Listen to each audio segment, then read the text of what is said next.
जय हिंद दोस्तों, त्यागी trading tips में आपका स्वागत है। दोस्तों, इस वीडियो के अंदर हम बात करने वाले हैं काफ़ी सारे शेयर्स के बारे में। यहाँ पर बात होने वाली है एक ऐसा शेयर जो 600 रुपये का इस समय है। थोड़े दिन पहले 4000 रुपये का होता था, उसके बारे में चर्चा करेंगे। साथ ही जीएसटी की वजह से एक कंपनी को अच्छा फ़ायदा देखने को मिल सकता है।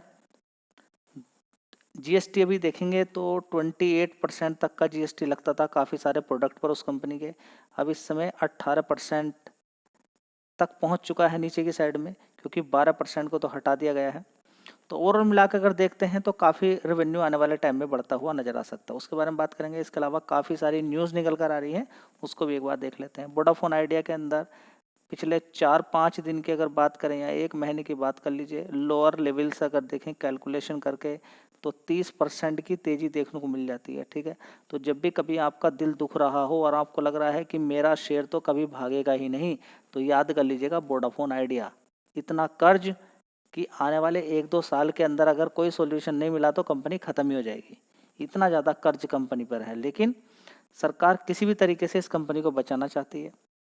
ठीक है, अब देखिए बचाने के लिए उतने कस्टमर्स आने चाहिए, उतना ज़्यादा रिचार्ज होना चाहिए कंपेरेटिवली अगर देखें तो एयरटेल के अकॉर्डिंग और किसके अकॉर्डिंग, जियो के अकॉर्डिंग, क्योंकि दोनों ने बड़ा मार्केट कैप्चर करके बैठ गई हैं। और एयरटेल का शेयर कभी 300 रुपये के आसपास होता था, आज की डेट में देख लीजिएगा एयरटेल का शेयर कहाँ पहुँच चुका है। ठीक है, और ये शेयर देखिए कभी 100-150 रुपये के आसपास होता था, आज की डेट में कहाँ पहुँच चुका है देख लीजिएगा। ये शेयर भी ऐसा नहीं कि अभी 8 रुपये 9 रुपये के आसपास था, कभी ये 118 रुपये का शेयर भी था, लेकिन लगातार लगातार गिरावट गिरावट कर्ज में फंसी कंपनी आज ये हालत हो चुकी है कि सरकार से गुजारिश कर रही है। और सरकार भी कह रही है कि सुप्रीम कोर्ट कोई ना कोई तो सॉल्यूशन ऐसा ढूंढ दे जिसकी वजह से ये कंपनी फिर से दोबारा से जिंदा हो जाए और चालू रहे, कोई दिक्कत परेशानी इसके अंदर ना आए। एजीआर को लेकर सारी समस्या देखने को मिल रही है कि किस तरीके से देखिए एक कंपनी का अगर ज़्यादा डिस्काउंट दे दिया जाए, ज़्यादा छूट दे दी जाए, तो दूसरी कंपनी बोलती है कि भाई हमें भी इतनी छूट दो। देखते हैं अब आगे इस कंपनी के साथ क्या किया जाता है और किस तरह का यहाँ पर सुप्रीम कोर्ट सॉल्यूशन निकालता है। चलिए, तो फिलहाल यहाँ पर 30% की तेजी बन गई है इसके अंदर। ऐसा नहीं कि बिल्कुल छोटी कंपनी, 91,000 करोड़ का मार्केट कैप है, ये भी आप देखेंगे। ठीक है, तो देख लीजिएगा छोटी कंपनी नहीं है, बड़ी कंपनी है। और बड़ी कंपनी होने की वजह से किसी को लगता है कि 8-9 रुपये का शेयर है, सस्ता ही होगा, यहाँ से तो 10 गुना पहुँच जाएगा। नहीं, इसकी वैलिडिटी अगर सही तरीके से देखा जाए तो 20 रुपये के पास पहुँचते ही या 15 रुपये पहुँचते ही इसके अंदर प्रॉफिट बुकिंग शुरू हो जाती है, क्योंकि उसके ऊपर बढ़ना बड़ा मुश्किल वाली बात है। एक नज़र आपकी ज़रूर होनी चाहिए एफआईडीआईएस के डेटा पे, ताकि आपको पता चलता रहे कि कंपनी के अंदर, बड़ी बड़ी कंपनियों के अंदर हम तो नहीं खरीद रहे हैं। ऐसा तो नहीं कि बड़ा प्लेयर ने माल उठाना शुरू कर दिया है। देखिए यहाँ पर आज 36,700 करोड़ का एफआईज ने माल उठा लिया और 36,300 करोड़ का बेचा है। 351 करोड़ का नेट यहाँ पर खरीदारी हुई है। तो देखिए इतना बड़ा बड़ा माल यहाँ पर खरीदारी बिकवाली भी होती है, तो समझिए कि खरीदारी कहाँ हो रही है वो देखना जरूरी है। डीआईस लगातार खरीदारी कर रहे हैं, 14,200 करोड़ का माल इन्होंने खरीदा है, 12,300 करोड़ का इन्होंने बेचा है। तो नेट 1,953 करोड़ की इन्होंने बाइंग की है डीआईस ने। तो डीआईस लगातार मार्केट को सपोर्ट कर रहे हैं। एक खबर देखने को मिल रही है यहाँ पर, एक यहाँ पर पोर्ट है, छाबहार पोर्ट है, जो कि 29 सितंबर से बंद कर दिया जाएगा। उस पर सैंक्शन लगा दिए जाएंगे। अभी तक ये देखिए बात करें तो ईरान का है ये, यहाँ पर खोला हुआ था। देखिए पोर्ट है, यानी कि सामान इधर से उधर जाता है, तो इसका इस्तेमाल बड़े लेवल पे करता था इंडिया करता था सामान को इधर से उधर ले जाने के लिए। लेकिन अब यूएस ने बोला है कि यहाँ पर अब कोई भी, पर्टिकुलर इंडिया नहीं, अब कोई भी यहाँ से सामान इधर से उधर नहीं भेजेगा। इस पर सैंक्शंस लग चुके हैं। ठीक है, अब बात करते हैं ये सारा प्रेशर किस लिए किया जा रहा है लगाने का, इसका मतलब क्या है। इसका मतलब सिर्फ यही है कि ईरान पे ज़्यादा से ज़्यादा प्रेशर बनाया जाए। देखिए अब यहाँ पर इस वाले पोर्ट से बड़े आसानी से ये तालिबान के अंदर सामान भिजवा दिया जाता था बड़े प्यार के साथ, अफ़गानिस्तान के अंदर। ठीक है, और साथ ही अगर बात करते हैं तो ईरान के अंदर भी सामान इसी पोर्ट से इंडिया का पहुंच जाता था, और साथ ही रसिया के अंदर भी। ठीक है, तो अब ये लगने से इंडिया को काफ़ी बड़ी दिक्कत परेशानी यहाँ पर होगी। अब यहाँ पर जो टैरिफ की बात निकल कर आएगी, शायद यहाँ पर फिर दोबारा से एक बार बातचीत होती नजर आए। और मिला के अगर देखें तो ईरान पर प्रेशर बनाना है ज़बरदस्त। ईरान पर ज़बरदस्त प्रेशर बनाना है, जिसकी वजह से सारी चीज़ें देखने को मिल रही है। इस समय और कुछ नज़र नहीं आ रहा, बस सिर्फ ईरान ईरान ईरान ही नज़र आ रहा है। ईरान बस इस समय हाथ जोड़ ले और कहे कि मैं न्यूक्लियर पावर किसी तरह का नहीं करने वाला हूँ समझौता। न्यूक्लियर पावर के लिए हम किसी तरह का कोई भी आविष्कार नहीं कर रहे हैं, किसी तरह का कोई भी इन्वेंशन नहीं कर रहे हैं, कोई प्लांट हमारा नहीं है, और जो भी प्लांट है उसको आप बर्बाद कर सकते हैं, ठीक है। तो बस ईरान की सारी समस्याएं खत्म, जितने भी प्रतिबंध सारे हट जाएंगे। लेकिन दिक्कत परेशानी है वो फिर डरा हुआ रहेगा अमेरिका से भी और इजराइल से भी, ठीक है। अगर परमाणु बम है तो आप समझ सकते हैं। इधर की साइड में बड़ा गेम खेल दिया गया सऊदी अरब के साथ। यहाँ पर क्या कर दिया गया है, ठीक है, सऊदी अरब के साथ यहाँ पर डील करा दी गई है। किसकी? सऊदी अरेबिया के साथ। किसकी? पाकिस्तान की। किस लिए? ताकि दोनों देश के बीच में एक डिफेंस डील हो जाएगी। अगर कोई भी अटैक करता है तो एक देश पर अटैक अगर होगा तो दूसरे पर माना जाएगा, यानी कि दोनों एक साथ लड़ाई कर सकते हैं, ठीक है। अब इससे यही है कि जो अभी 50 से भी ज़्यादा मुस्लिम देशों की जो मीटिंग हुई थी, तो उसमें मालूम है कि पाकिस्तान के बाद परमाणु बम है, तो इसका इस्तेमाल करके इजराइल को प्रेशर में लाया जा सके, ठीक है। तो ये पहले से ही काम कर दिया गया, डील कर दी गई यहाँ से। तो ओवरऑल मिला के पाकिस्तान को यहाँ पर साइड में कर दिया गया है। चलिए दोस्तों, यहाँ पर आप देख सकते हैं दोनों देशों के बीच में, सऊदी अरबिया एंड पाकिस्तान के बीच में साइन म्यूचुअल डिफेंस एग्रीमेंट हुआ है। और ये दोनों के बीच में यहाँ पर ये है कि अगर किसी भी एक देश पर अगर दिक्कत परेशानी होती है तो वो दूसरा देश तैयार रहेगा, और एक देश पर अटैक अगर होता है तो वो दूसरे पे भी माना जाएगा, यानी कि दोनों मिलकर यहाँ पर लड़ाई कर सकते हैं किसी देश से, ठीक है। अब ये खतरा भी है इंडिया के लिए, क्योंकि इंडिया के पाकिस्तान बीच बीच में कुछ ना कुछ ऐसा काम करेगा और वो सोचेगा कि सऊदी अरबिया बचा लेगा यहाँ पर, लेकिन उसको लगता है कि इंडिया पीछे हटने वाला नहीं है। अगर कुछ भी होता है तो वो सीधा ठोकेगा फिर दोबारा से, क्योंकि अभी भी ऑपरेशन सिंदूर बंद नहीं हुआ है। जब तक कि आतंकवाद दिखाई देगा उसको मारा जाएगा। तो 50 रुपये से भी सस्ता शेयर है, काफ़ी बड़ा। देखिए जीएसटी का फ़ायदा तो सभी को देखने को मिल रहा है, लेकिन इस कंपनी की बिक्री अगर देखें तो बहुत बड़ी बिक्री है। 1980 से कंपनी चल रही है। Fourth largest consumer durable electronic का सामान कंपनी बेचती है, ऑफर करती है डाइवर्स रिटेल इलेक्ट्रॉनिक सामान। कौन कौन सा यहाँ पर देखेंगे तो एयर कंडीशनर, जिस पर बड़ा बात करें तो जीएसटी लगता था, घटाकर उसको कम कर दिया गया है, 18% तक पहुंच गया है।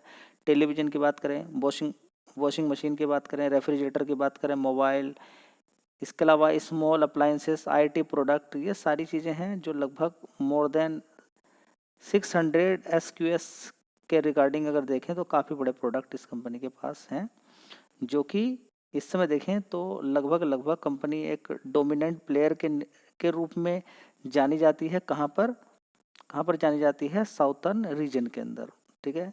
डोमिनेंट है कहाँ कहाँ पर? तेलंगाना एंड आंध्र प्रदेश के अंदर। फोर्थ लार्जेस्ट रिटेलर है by revenue, offering consumer electronic appliances and IT product, ठीक है।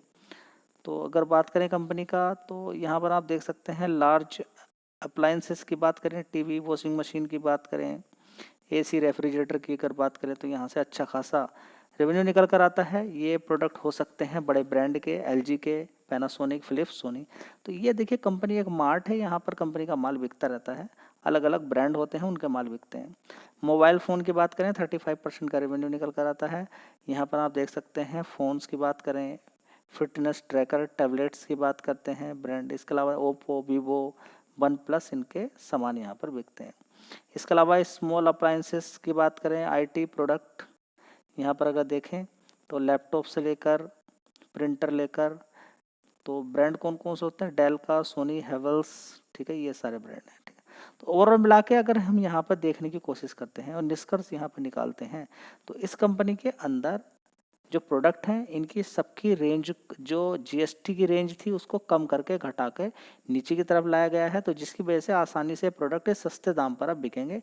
तो इस कंपनी का ज़्यादा रेवेन्यू आने वाले टाइम में आ सकता है, जो इस समय करंट का रेवेन्यू देखने को मिल रहा है। तो एक महीने से आप देख सकते हैं इसके अंदर तेज़ी देखने को मिल रही है। 125 रुपये तक यहाँ तक आ चुका है। 52 वीक हाई 225 रुपये के आसपास था, तो एक गिरावट का सीन भी यहाँ पर देखने को मिल रहा है। अगर यहाँ पर आप देखें तो देखिए 69 से सीधा सीधा शेयर ने कितना मारा, 240, फिर गिरावट हो गई है। ठीक है, तो एक गिरावट वाला भाव भी है, थोड़ी सी तेजी यहाँ पर जरूर बनी है। लॉन्ग टर्म का अगर किसी का नजरिया है तो मार्केट कैप भी आप देख लीजिए, 6000 करोड़ का मार्केट कैप है। फंडामेंटल में आपके साथ इस कंपनी के शेयर कर देता हूँ। दोस्तों, इलेक्ट्रॉनिक्स मार्ट इंडिया लिमिटेड की अगर बात करते हैं तो देख लीजिए, एक साल पहले 1900 करोड़ का रेवेन्यू आता था, उसके बाद 1300 करोड़, 1800 करोड़, उसके बाद 1600, उसके बाद 1739 करोड़। याद रखिएगा, जो दिसंबर क्वार्टर होता है वो शानदार जाता है दीपावली की वजह से। आप देख सकते हैं यहाँ पर ऑपरेटिंग प्रॉफिट एक साल पहले कितना था, 160 करोड़ का, उसके बाद 84 करोड़, 99, 107 करोड़, अभी कितना था यहाँ पे आप देखेंगे 110 करोड़। प्रॉफिट आप देख सकते हैं 22 करोड़ का, उससे पहले 27, 32 करोड़, 25 करोड़ था, उससे पहले 77 करोड़ था। आप कहेंगे प्रॉफिट तो उतना मज़ेदार नहीं है। देखिए, ये अनुमान लगाया जा रहा है लॉन्ग टर्म का, और इन प्रोडक्ट की कभी कमी होती नहीं है, ये प्रोडक्ट बिकते ही रहते हैं, तो कंपनी का धंधा आगे चलता ही रहेगा। हाँ, कॉम्पिटिटर तो हमेशा रहते ही रहते हैं। फिलहाल यहाँ पर देख लीजिए, इस कंपनी के अंदर प्रोमोटर की होल्डिंग 65% की है। 65 FIs की बात करें तो देख लीजिए, यहाँ पर 9% से 7% रह गए, और DIs 17 से 17% है। तो FIDIs यहाँ पर इस समय फ्लैट हो चुके हैं, काफ़ी अच्छी खासी होल्डिंग इन्होंने अपनी बढ़ाई थी। यहाँ पर देखिए 7% की हिस्सेदारी होती थी कभी, यहाँ पर देखिए FIs की 2% की, DIs की 7% की। आज की डेट में आप देख सकते हैं बढ़ी है हिस्सेदारी। ठीक है, तो ओवरऑल मिला के यहाँ पर अगर हम देखें तो FIDIs ने अच्छी खरीदारी यहाँ पर की, जिसकी वजह से शेयर में एक अच्छा जंप देखने को मिला है। तो अगला शेयर होगा अदानी टोटल गैस। आज अच्छी खासी तेजी बनी, तेजी इतनी ज़बरदस्ती कि 12-13% तक ये शेयर ऊपर चढ़ गया था। उसके बाद इसके अंदर गिरावट हो जाती है, जैसे कि कल भी मैंने पूरी जो न्यूज़ आई थी आपको शेयर की थी न्यूज़, कि अदानी के अंदर जो हिंडनबर्ग ने आरोप लगाया था कि जितनी भी कंपनियां हैं इनको ज़बरदस्ती भगाया गया है, मैनिपुलेट किया गया है, वो सेबी ने क्लीन चिट दे दी गई है कि जो आरोप लगाए गए थे वो बिल्कुल किसी तरह के उनके अंदर कोई वो नहीं है, किसी तरह का कि प्रूफ दिया गया है पूरी तरीके से, वो निराधार है, किसी तरह का कोई भी ऐसा प्रूफ नहीं है, तो उसको डिसमिस कर दिया गया है। तो जिसकी वजह से आप देखेंगे कहीं पर भी, जहाँ पर भी आप न्यूज़ देखते हैं, ठीक है, तो यहाँ पर आप देख सकते हैं कि अदानी टोटल गैस के अंदर अच्छी खासी तेज़ी बनी है, और ये हिंडनबर्ग की जो रिपोर्ट्स थी उसके अकॉर्डिंग यहाँ पर देखेंगे उसको क्या कर दिया गया है, क्लीन चिट दे दी गई है सेबी के द्वारा, जिसकी वजह से ज़्यादातर शेयर्स आप देखेंगे भागते हुए नजर आए हैं। तो यहाँ पर अगर हम देखें तो अच्छी खासी तेजी है, कंपनी बढ़िया है, 4000 रुपये से यहाँ पर गिरी हुई थी। देखिए, इस कंपनी के अंदर तेजी बनी थी ज़बरदस्त, यहाँ पर आप देख सकते हैं कितनी तेजी थी। देखिए 3900 रुपये तक ये शेयर पहुँच चुका था, उसके बाद इसके अंदर गिरावट गिरावट गिरावट ही चल रही। उससे पहले देखिए कभी 359 रुपीज़ का शेयर था, उसके बाद अच्छी खासी गिरावट यहाँ पर देखने को मिल रही है। पिछले 6 महीने की अगर बात करते हैं तो नीचे की साइड से अच्छी तेज़ी दिखाई, थोड़ा पैसा बना, लेकिन अभी शेयर के अंदर वो बात निकल कर नहीं आ रही है। 71,000 करोड़ का मार्केट कैप है, फिर दोबारा से रिवर्स नहीं जा पा रहा है, जितने भी लोग हैं वो फंस चुके हैं। तो हमेशा याद रखिएगा, अगर किसी भी शेयर के अंदर ज़बरदस्त तेज़ी बनी है और बन गई है तो उससे थोड़ी सी दूरी बना कर रखें, नहीं तो ऐसा ही हाल आपको देखने को मिल सकता है। और जिनको ऐसा लगता है कि शेयर के अंदर हम ये चीज़ चेक कर रहे हैं, वो चीज़ चेक कर रहे हैं, शेयर भागेगा नहीं, आप सारी चीज़ चेक कर लीजिए। जब शेयर को भागना होगा आपके सारे रूल एक साइड में रखे रह जाएंगे, दुनिया भर की सारी चीज़ें देख लीजिएगा, कर्ज से लेकर कर्ज भी देख लीजिएगा, आपको लगे कि गिरवी शेयर रखे हुए वो भी देख लीजिएगा, और जो भी पैमाना आप देखना चाहते हैं वो सब देख लीजिएगा। कोई काम नहीं करेगा, पैसे के दम पर शेयर को भगाया जा सकता है। देखिए ऊपर तक भागा है, मैं ये नहीं कह रहा कि ये पैसे के दम पे भगाया गया है, लेकिन शेयर को भगाने के लिए पैसे की तो जरूरत पड़ती है। जब शेयर खरीदेंगे ज़बरदस्त होके तो उसमें पैसा तो चाहिए ही। ठीक है, तो ओवरऑल मिला के बात समझ में आ गई। इसके साथ ही अगर बात करते हैं तो अदानी पावर के अंदर भी 10-12% की तेज़ी बनी, अदानी इंटरप्राइजेस के अंदर भी, अदानी पोर्ट के अंदर भी, अदानी ग्रीन के अंदर भी, सब शेयर्स के अंदर अच्छी तेज़ी बनी है। तो ओवरऑल मिला के आज अदानी के लिए बढ़िया दिन था। कल भी रहेगा क्या, नहीं। देखिए जब भी कभी ऐसी न्यूज़ आती है ज़्यादातर अदानी के केस में शेयर ऊपर ही खुलते हैं, ऊपर के बाद ऊपर पैसा बन गया तो बात है, नहीं बनता तो नहीं भी बनता है। देखते हैं अब कल क्या, यानी कि मंडे को क्या होता है। धन्यवाद।